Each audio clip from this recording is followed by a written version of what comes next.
programa Hablan los Educadores, programa que se transmite de lunes a viernes de 7 a 8 de la noche por su canal 6 y su nueva visión, Hablan los Educadores.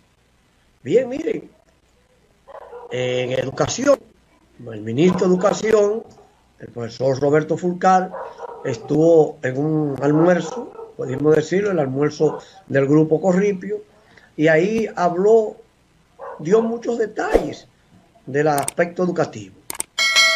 Uno de los elementos que abordó el ministro de Educación era que en marzo se realizarán los concursos de oposición docente para completar la tanda de los profesores de cara a las necesidades del año escolar 2020-2021.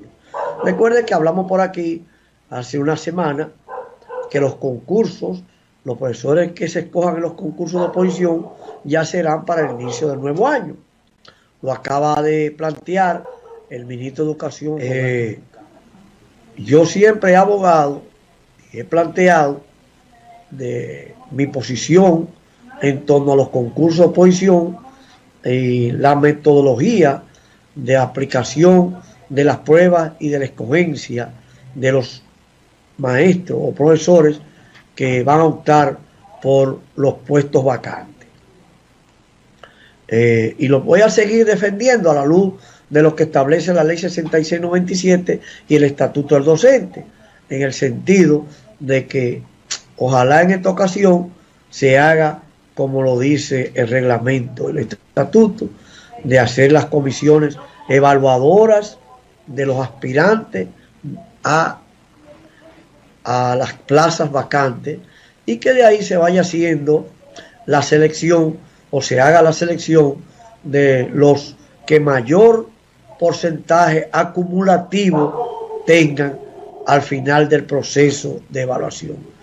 Y que los demás, si concursan 20 o 30, donde haya 5 vacantes, los 5 postulantes que mayor porcentaje acumulen al final del proceso, sean los que sean nombrados, y los demás durante un año queden en el registro de elegibles. Esa es nuestra posición a la luz de lo que establece la ley y lo que establece el reglamento, el estatuto del docente.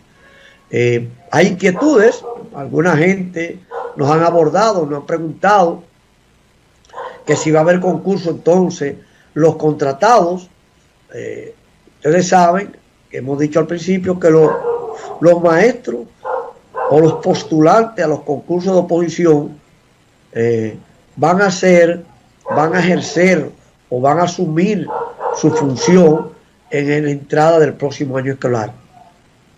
Entonces el Ministerio de Educación parece no ha evaluado que en este tiempo, hasta que se evalúen los docentes y se han nombrado, las vacantes las está cubriendo con los contratos o con contratados, que dice el ministro que son transitorios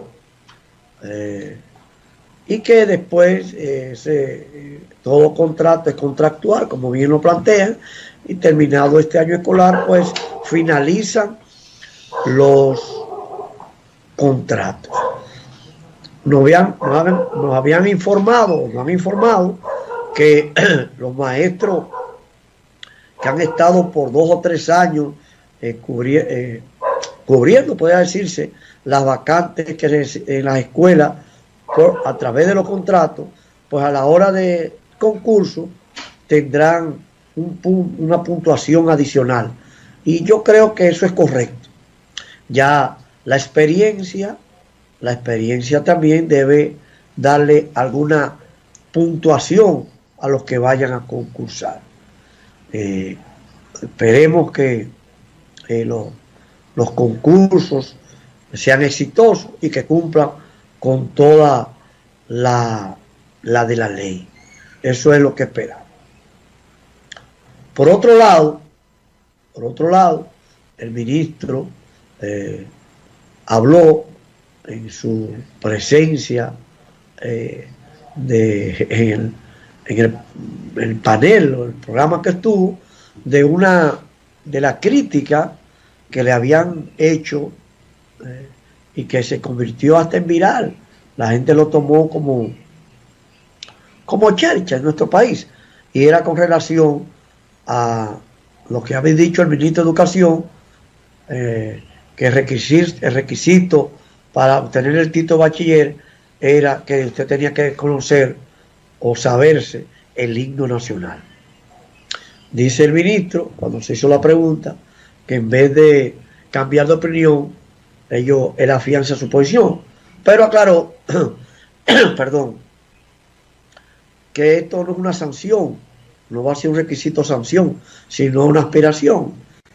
Lo maneja así, es decir, que se va a instruir o se va a hacer hincapié para que la gente, los alumnos, conozcan el himno, su historia, en el contexto en que surgió, el significado de sus versos, y eso es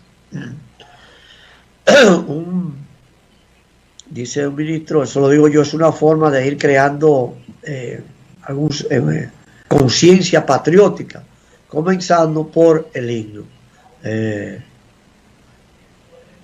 Bueno, dice el ministro que explicó que el nuevo perfil de los graduandos está incluida esa medida como parte de un componente de identidad, es decir, así como se conoce la historia de Juan Pablo Duarte, de Francisco de Rosario Sánchez, de Ramón Matías Mella, de la bandera, el escudo, etcétera, etcétera, que también se conozca al dedillo el himno.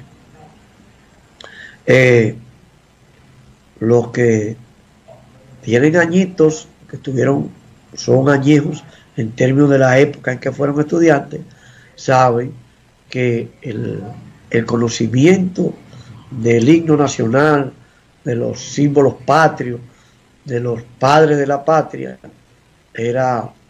se hacía mucho hincapié.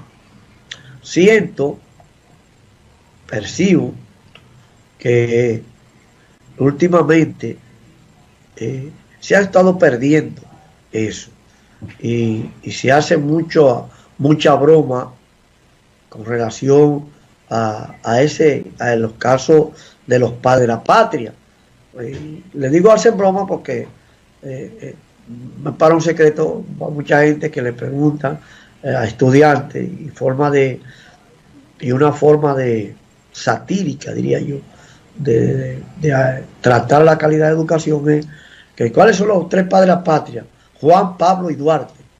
Eso es una forma de medio criticar lo que es la calidad del estudiante en esos niveles. Ojalá y eso lo cambiemos. Buenas noches, ¿dónde nos habla? Buenas noches, de San Juan de la Maguana, María Peña. Dígame, María. Sí, muchas gracias. Es para saber si va a haber concurso para los psicólogos, por favor. Bien. Bueno, mire, contestamos de manera inmediata, hasta que el Ministerio de Educación nos dé los pormenores y detalles así de manera oficiosa, de manera oficial, a qué áreas él va a establecer los concursos, para qué áreas, si es para iniciar, si no lo podemos decir. Nos gusta dar las informaciones que son de carácter oficioso, porque se especula mucho.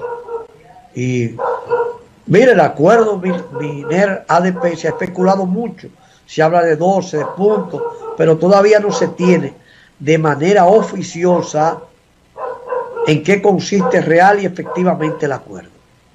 Para poner eso como ejemplo.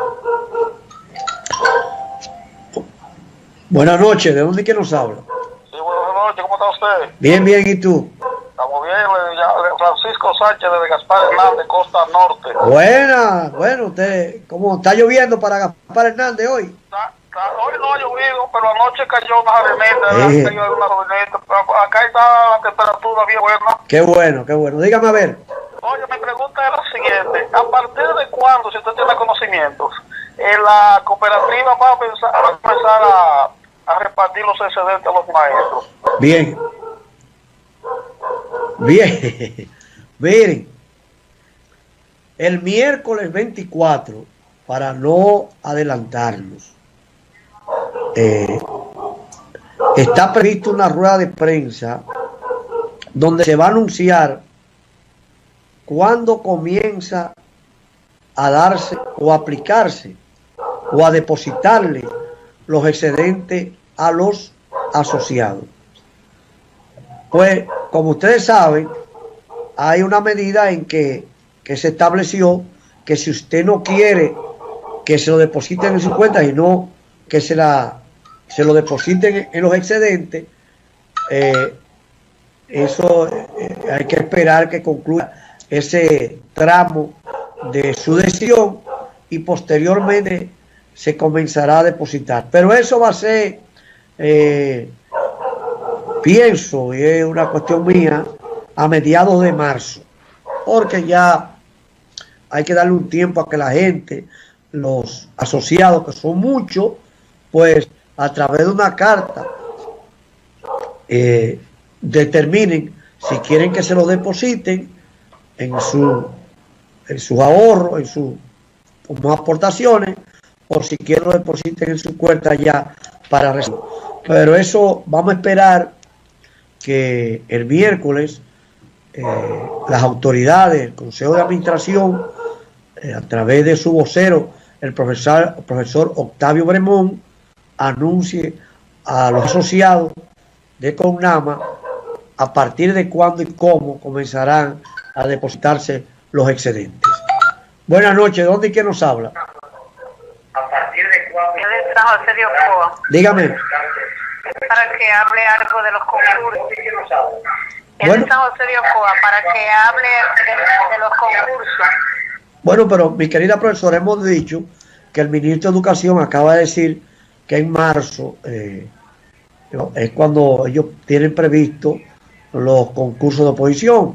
Vamos a esperar toda la mecánica de la resolución que debe emitir la orden, que se reúna, y vamos a hablar más tarde del Consejo Nacional, que apruebe el reglamento y todo. Entonces, cuando tengamos todo a mano, vamos a conversar y vamos a tratar ampliamente los concursos de oposición.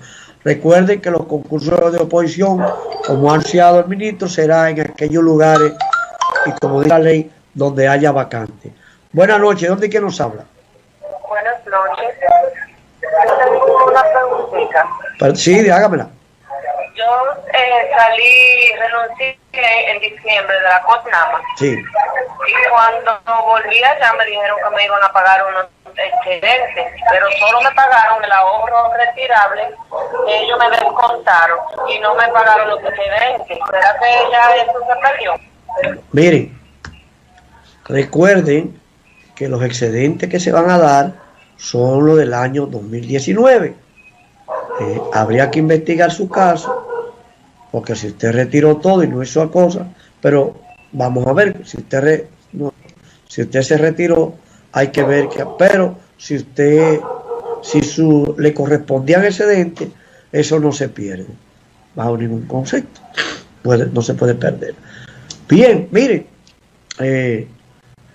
seguimos hablando, nos hemos desviado, la gente le interesa el 5% de los excedentes que se anunció y que fue una aprobación de la Asamblea General de Delegados de devolución del 5%. Recuerden, de los excedentes del 2019, haga sus cálculos bien, creo que lo dijo, descuente el 2020 para que no se haga ilusiones de que le está tocando algo que no le corresponda. Eso es quiero hacer esta aclaración. Buenas noches, ¿dónde y quién nos habla? Buenas noches, señor Jara. Dígame. Del municipio de Hondovalle, Miguel Ángel Murillo. Buenas, Miguel, ¿cómo estás? Estamos bien por ahora. Qué bueno. Estoy llamando para ver si ustedes no tienen algunas informaciones de cuándo piensan dar el plan de retiro de los que fuimos jubilados en el decreto de 286-20, porque no, yo pude notar que en el decreto 133-19 no duró ni un año para darlo por la pandemia y seguimos en la pandemia. A ver qué dicen esta gente de INAVIMA. Bueno, miren, generalmente el INAVIMA tiene un protocolo, tiene una ¿cómo se lo planteo? Procedimientos burocráticos que tiene que cumplirlo, de verificación, etcétera, etcétera. Y posteriormente, cuando él tiene, con INAVIMA tiene todo eso listo, generalmente lo avisa. A veces, y en eso debo ser franco, en épocas anteriores, Julio Batista, que es el dueño de este programa, director del programa, tenía algunas informaciones extraoficiales que siempre la daba, pero ahora no he escuchado. De verdad que no he hablado con él sobre si tiene algún tipo de información para cuando el INAVIMA tiene previsto eso. En el momento en que este programa tenga alguna información, estoy seguro que fundamentalmente Julio, que siempre está atento a esos elementos, se lo informará a la teleaudiencia de este programa, que son los maestros y maestros del país. El único programa que tiene el sector magisterial para conocer lo que son sus derechos, sí, también, y su interés de las cosas que le competen, como es eso, como es, acabamos de hablar de los concursos, como es lo que tiene que ver con sus demandas, etcétera, etcétera. Pero vamos a esperar que el INAVIMA dé algún tipo de información e inmediatamente a través de este programa ustedes lo sabrán como primicia. Esperamos que Julio, que es un hombre bien informado en ese sentido, pues en cualquier momento tenga la información y se lo haga saber a todos y a todas. Miren, el ministro de Educación acaba de informar también que el costo para el Estado Dominicano de la educación virtual ronda los 62.000 millones de pesos. Una suma considerable. Se dice que para la implementación del modelo educativo a distancia, el Ministerio de Educación ha dispuesto de 62.000 millones de pesos. Una suma considerable. Vamos a ir a la segunda pausa y vamos a hablar de ese tema y de otro tema importantísimo, que es el reinicio presencial de la docencia. Vamos a nuestra primera pausa, señor director, y volvemos.